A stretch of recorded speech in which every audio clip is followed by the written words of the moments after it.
Sa time na hindi ka mag-grow, namatay ka na.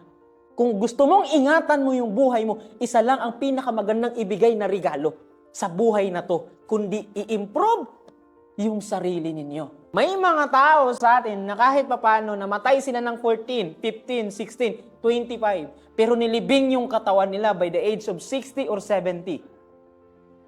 Pwede ba yun, sir? Yes! Pwedeng-pwede. It is because ang tao namamatay pag hindi na kayo nag-i-improve. Ibig sabihin, by the age of 14, pinili nyo na hindi na-improve yung sarili nyo. Habang tumatanda kayo, hintayin nyo na lang yung mamatay kayo at ililibing kayo by the age of 60 or 70. The question right now is ito, gina-improve nyo ba yung sarili nyo? If yes, mabuti. Ibig sabihin, buhay kayo. But that time na naghinto kayo na i-improve yung sarili nyo, dyan palang patay na kayo. Because life itself, ang sinasabi, buhay kayo if nag-grow kayo. Di ba lahat ng patay, hindi na nag-grow? Am I correct? Sa time na hindi ka mag-grow, namatay ka na. So yun pala yung ibig sabihin, sir, na by the age of 14, namatay ka, pero nilibing ka by the age of 60. Physically, hindi ka patay. Pero, na hindi ka kasi nag-improve, nung mula ng 14, ng 25 ka, ibig sabihin, patay ka na rin.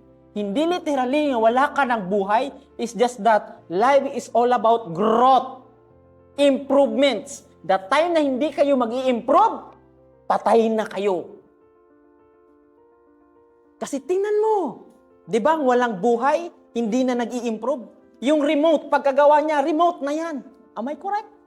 At ang pinakamasakit, di ba lahat ng halaman, pag buhay siya, lumalabong, gumaganda yung dahon, am I correct? Pero yung halaman na patay, lumalaki pa ba siya? Anong nangyayari? Unti-unti siyang nabubulok, unti-unti siyang nawawala. Ang tanong ko ngayon, gusto nyo bang mamatay by the age of 14 at ililibing kayo by the age of 60? If not, you must improve yourself because life itself is all about growth, development. Kung iniingatan nyo yung buhay ninyo, sa number 2 kasi sabi niya, ingatan mo ang buhay mo. Kung gusto mong ingatan mo yung buhay mo, isa lang ang pinakamagandang ibigay na regalo sa buhay na to, kundi i-improve yung sarili ninyo.